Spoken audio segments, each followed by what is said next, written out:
Olá, meu nome é Luciana Monduzzi Figueiredo, sou mato-grossense, sou professora da ESA Mato Grosso e me sinto muito honrada por esse convite para fazer parte do grupo de professores nesse projeto belíssimo de atualização sobre o novo CPC de 2015. Sou doutoranda em Direito Processual Civil e assessora jurídica no Tribunal de Justiça de Mato Grosso. O tema que me foi incumbido foi recurso especial, recurso extraordinário e embargos de divergência. Por quê? Há um porquê dessa incumbência. É um tema que me desperta uma grande paixão. Eu trabalhei com juízo de admissibilidade por anos, então tenho uma experiência prática sobre esse tema e também uma paixão que me levou à teoria. É por isso que vou tentar dialogar com vocês para mostrar algumas novidades importantíssimas que surgiram com o novo CPC. É muito importante destacar que eu sistematizei a nossa aula de uma forma a poder chegar nesse terceiro momento aqui, que é a sistemática dos recursos especiais e extraordinários repetitivos. É uma sistematização ampla que o novo CPC propõe, coadunante com o momento em que hoje vivemos. É um momento de transformação, um momento em que a sistemática de precedentes é priorizada e os recursos especiais e extraordinários, eles deram um start nessa história, né? Toda a experiência já vivida com essa sistemática, com a edição das leis 11.418 e 11.672, vai ser reproduzida com certeza na experiência vivida com o novo CPC. A sistematização que eu proponho é uma pequena introdução para contextualizar, né, os escopos do novo CPC. Depois eu vou falar do recurso especial e recurso extraordinário. Não por acaso eu começo falando do recurso especial. Por quê? Porque o recurso extraordinário, ele é a última ratio. Um acórdão de recurso especial é passível de recurso extraordinário. Embora haja uma sistematização conjunta no novo CPC, e nós vamos explicar sobre isso, eu fiz uma pequena separação dos instrumentos recursais apenas por causa das especificidades de cada recurso. Depois passamos para a sistemática dos recursos repetitivos, que também foi sistematizado conjuntamente no novo CPC, nos artigos 1036 a 1041, e finalizamos com embargos de divergência, nos dois últimos artigos, 1043 e 1044. Bom, começando a nossa introdução, né, a fim de contextualizar esse momento, eu quero destacar duas questões importantes. A gestão conjunta dos tribunais superiores e dos tribunais de origem. Na sistemática dos recursos repetitivos, os tribunais de origem, eles passam a ter uma função muito importante, que é realmente gerir o trâmite dos recursos especiais extraordinários se estiverem na sistemática dos repetitivos. E isso é sistematizado de uma forma muito detalhada no novo CPC. Nós temos, sob a égide do Código de 73, os artigos 543A, 543B e 543C. E tivemos uma amplitude normativa no que se refere a esse tema. Bom, temos uma nova sistemática, que é a sistemática dos repetitivos. É uma sistemática que ela começou em 2006 com a edição da Lei 11.418, que regulamentou infraconstitucionalmente a repercussão geral que foi introduzida no parágrafo 3º do artigo 102 pela Emenda Constitucional 45. Posteriormente, tivemos a edição da Lei 11.672 em 2008, com a continuidade da sistemática dos recursos especiais repetitivos. Vejamos que essa construção começou no plano infraconstitucional em 2006.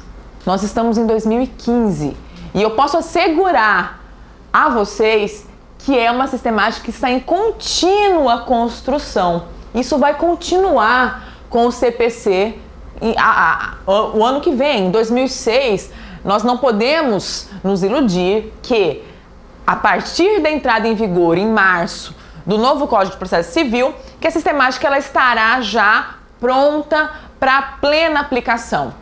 É uma construção da qual faremos parte e uma construção que precisa de uma continuidade muito responsável por parte de todos os tribunais, por parte de todos os magistrados de primeiro e segundo grau e por parte dos profissionais do direito, advogados, Ministério Público, Defensoria Pública, todos aqueles que participam no trato com o processo civil.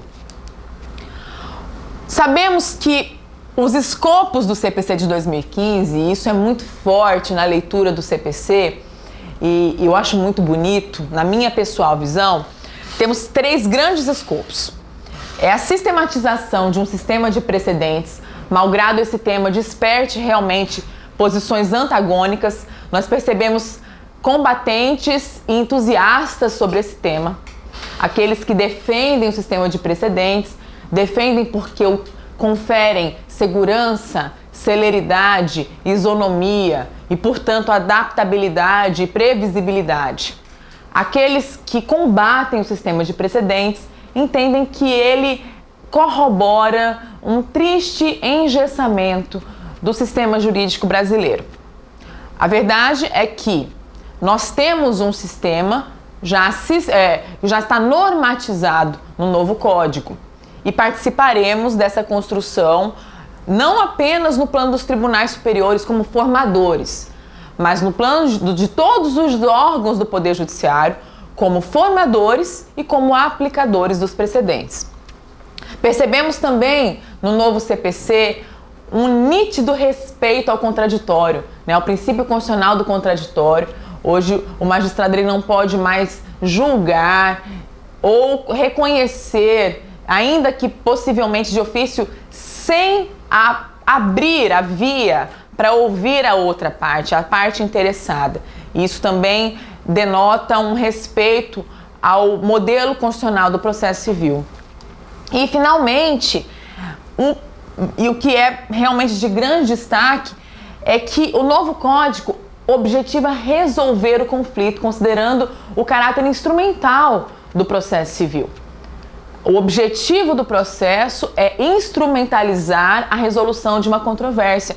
Então, que resolvamos efetivamente. Para isso, é necessário um desapego às formalidades. Significa dizer que se um vício é passível de ser sanado, ele deve ser sanado. E nós vamos exemplificar em vários momentos aqui, especificamente com relação ao recurso especial extraordinário, aquilo que nós temos hoje como jurisprudência defensiva. Então, é perceptível que o novo código, ele visa derrubar, ele visa acabar com essa jurisprudência defensiva que tem o nítido intuito de obstaculizar o acesso ao recurso. Então, é alvo de críticas muito ponderadas por parte dos processualistas. A professora Teresa Vamber, inclusive, fala que é um contrassenso a utilização dessa expressão jurisprudência defensiva na medida em que a função estatal judiciária ela deve oferecer a prestação jurisdicional e não se defender do jurisdicionado. Outros processualistas dizem que, na verdade, a nomenclatura mais adequada não seria jurisprudência defensiva, mas jurisprudência abusiva. E nós percebemos que, com base nesse desapego à formalidade, o CPC ele põe uma pá de cal nessas questões, nas construções jurisprudenciais que foram formadas ao longo dos anos, para poder realmente possibilitar um verdadeiro acesso recursal ao jurisdicionado. Bom, como falamos que um dos grandes escopos é um sistema de precedentes, um sistema de precedentes na civil law, no sistema do civil law, ele tem um valor num conjunto de outras decisões no mesmo sentido que demonstram haver um certo consenso a respeito da matéria decidida. Eu não sou a professora responsável sobre esse tema, porque essa aula com certeza faz parte da atualização. Mas é importante que haja uma associação da aula de precedente com a aula que tratar de recurso especial extraordinário repetitivo, para que vocês compreendam a própria finalidade do Instituto, a teleologia desse Instituto, certo? Então, o grande objetivo, a grande finalidade do Instituto é conferir segurança jurídica. Como o trâmite vai ocorrer depende do trato que os tribunais superiores darão na vivência, na experiência, chegando na maturidade necessária para uma implementação efetiva. Bom, antes de entrarmos na sistemática dos recursos especiais repetitivos, qual é a minha intenção? Destacar o recurso especial e o recurso extraordinário com as suas especificidades, mostrando aquilo que mudou, comparando com o CPC de 73, né? Aquilo que especificamente não vai mais ocorrer com relação à jurisprudência defensiva. Vamos falar, e terminando esse tema, a gente passa a falar sobre a sistemática dos repetitivos. Para isso, eu vou falar especificamente dos pressupostos de admissibilidade do recurso especial extraordinário, lembrando que há uma sistematização conjunta no CPC.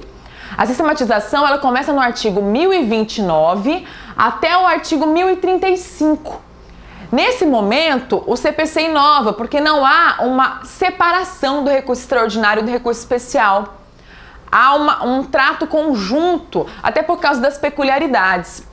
Eu, particularmente, optei por começar com recurso especial por causa do acesso recursal, porque o recurso extraordinário é a última ratio e ele possui especificidades, por exemplo, a necessidade de demonstração da repercussão geral. Mas tudo que eu falar aqui sobre recurso especial é também aplicável ao recurso extraordinário, até porque assim fez o código, certo? Então começamos a falar sobre o recurso especial.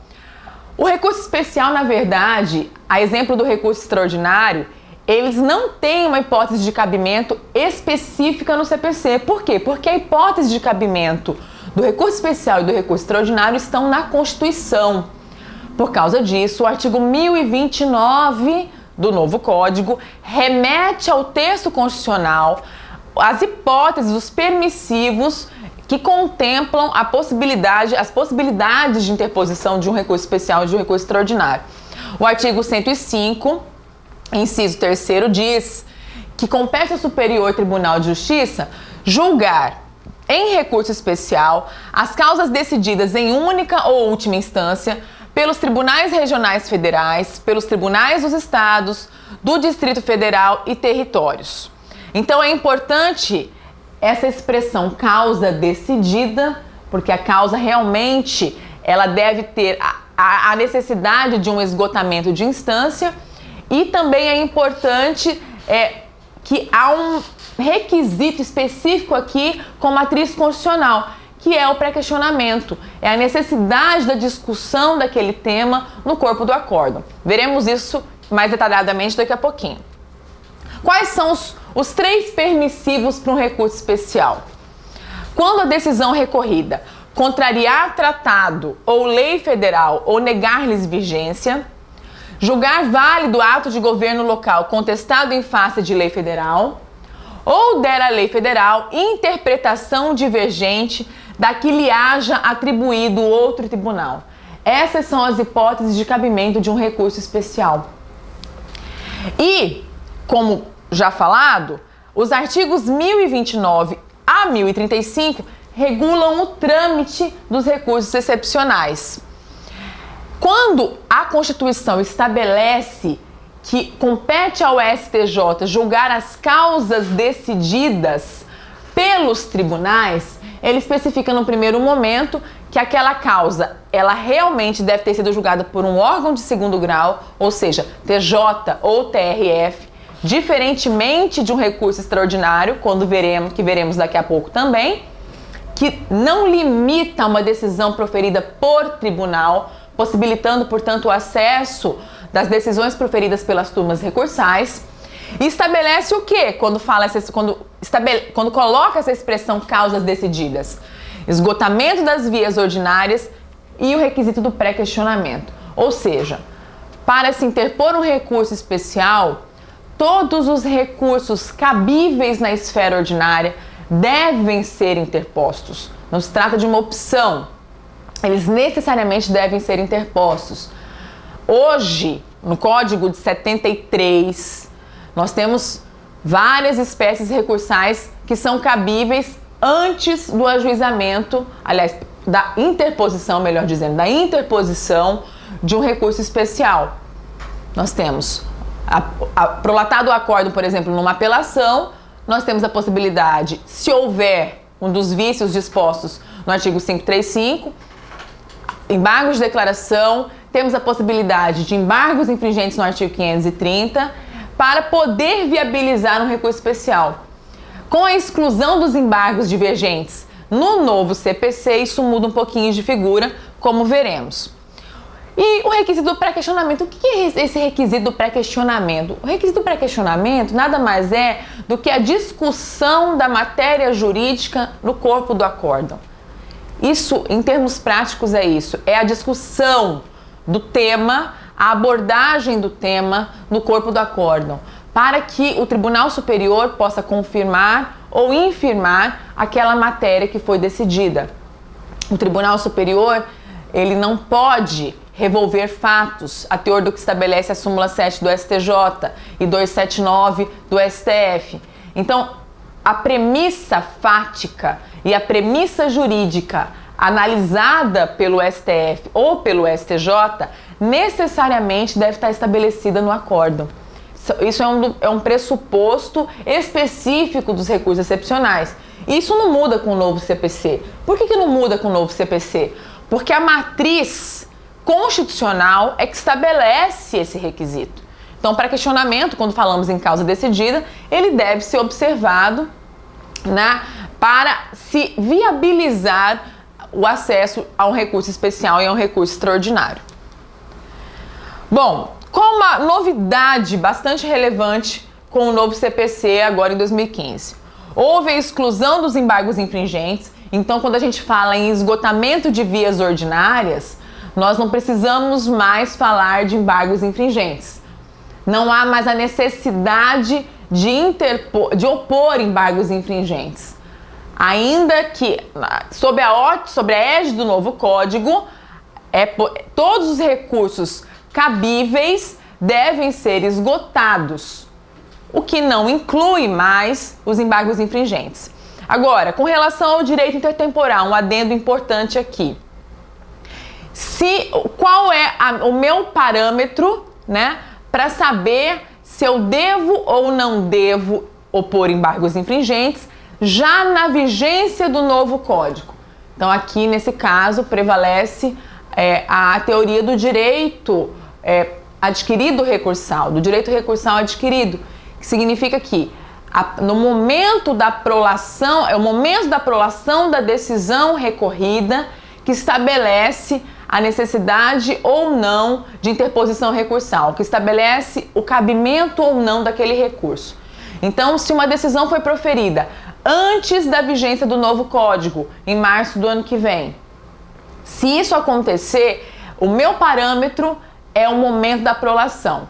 Se o Código de 73 ainda estava em vigor, mesmo com o advento do novo Código, eu necessariamente devo interpor. A parte tem o direito a esse acesso recursal, a exemplo do que lecionam a maioria dos processualistas, certo? Além disso, nós temos uma nova roupagem dos embargos de declaração, que muda muito. Os embargos de declaração, e eu vou colocar especificamente, hoje está estabelecido no artigo 535 do Código de Processo Civil, e ele visa corrigir um vício. Então não é um recurso que tem um viés impugnativo, é um recurso que visa a correção de omissão, obscuridade e contradição. No âmbito jurisprudencial, admite-se também o manejo dos embargos de declaração para correção de erro material, erro de fato e também apreciação de matéria de ordem pública cognoscível de ofício, se não foi alegado em momento anterior, é também um instrumento que jurisprudencialmente se admite isso. No novo CPC nós temos uma ampliação, né, do objeto dos embargos de declaração. É muito interessante. Continua com esse escopo corretivo, mas há uma nova roupagem para os embargos que vai afetar muito a sistemática do recurso especial extraordinário. Especificamente sobre os embargos de declaração, porque é importante dizer. Apenas para fazer uma análise comparativa, hoje, quando não há o respeito do requisito do pré-questionamento, se um acórdão não abordou aquele tema e se a parte ela alegou durante todo o trâmite processual aquela tese e, não obstante as alegações, a tese não foi apreciada ou um fato não foi apreciado pelo tribunal, qual o instrumento que a parte tem? Embargo de declaração para suprir aquela omissão. Caso o tribunal permaneça com o vício, a omissão permaneça a despeito do manejo dos embargos de declaração, a parte, ao interpor recurso especial, ela deve alegar violação ao artigo 535 do Código de Processo Civil. Quando a parte alega violação ao artigo 535 do Código de Processo Civil, se o STJ reputar omissa ou contraditória ou obscura aquela decisão, ele determina o retorno dos autos ao tribunal de origem para que aquele tribunal de origem supra aquele vício, resolva aquele vício, retifique-o. Essa é a nossa realidade no Código de 73, com a interpretação do STJ, que o STJ hoje confere. Então, o processo vai para Brasília, vai para o STJ e ele volta para corrigir, para que aquele tema seja discutido para futura ou potencial interposição de novo recurso, agora sobre o tema específico, sobre aquele mérito que não tinha sido discutido. Isso muda com o novo CPC. Isso porque o grande escopo do CPC é a efetiva resolução da controvérsia. O artigo 1022 diz: cabe embargos de declaração contra qualquer decisão judicial para esclarecer obscuridade ou eliminar contradição, suprir omissão de ponto ou questão sobre o qual deveria se pronunciar o juiz de ofício ou a requerimento e corrigir erro material. Então percebam o seguinte: os três vícios continuam, omissão, obscuridade e contradição, e houve a inclusão do erro material, que hoje já é admitida jurisprudencialmente. E traz uma inovação bastante interessante no parágrafo único, colocando uma presunção de omissão, né? Considera-se omissa, então expressamente o Código diz que é omissa a decisão que deixar de se manifestar sobre tese firmada em julgamento de casos repetitivos ou incidente de assunção de competência aplicável ao caso sob julgamento. Então, se o magistrado não se posicionar sobre um tema já julgado em sede de repetitiva, aquela decisão é omissa.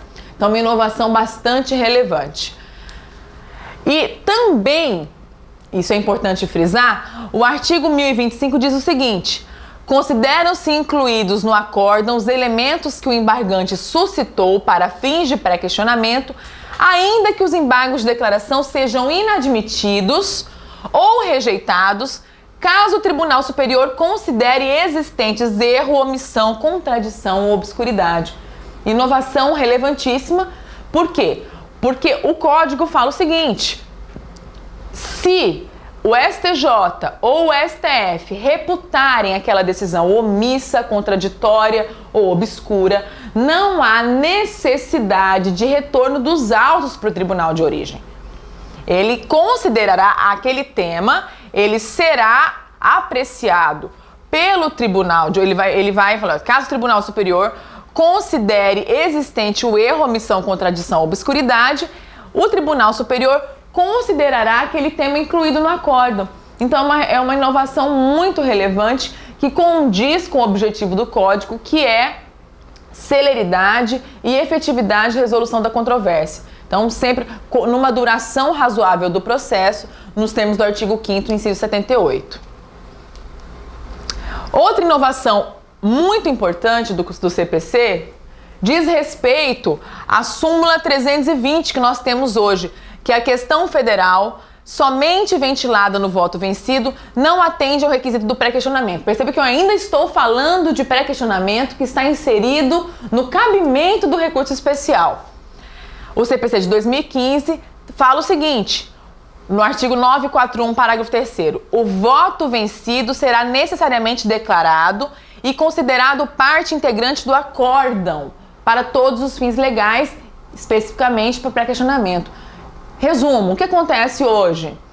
O voto acórdão, que é uma decisão colegiada, composta no mínimo de 3 votos, por 3 votos, o voto vencido, ele não é considerado para fins de pré-questionamento, a despeito da matéria debatida, da matéria que se quer impugnar no recurso especial, estar contida no acórdão. Então foi uma inovação relevantíssima, porque o acórdão realmente, ele é composto não apenas pelo voto condutor do acórdão, mas pelos 3 votos ou mais, né, a depender do órgão fracionário ou se for julgado pelo órgão especial ou pelo pleno, são vários votos, são várias que compõem, né, o colegiado para a decisão final. Então nós vamos finalizar agora o tema aqui pré-questionamento e continuaremos a nossa exposição no próximo bloco.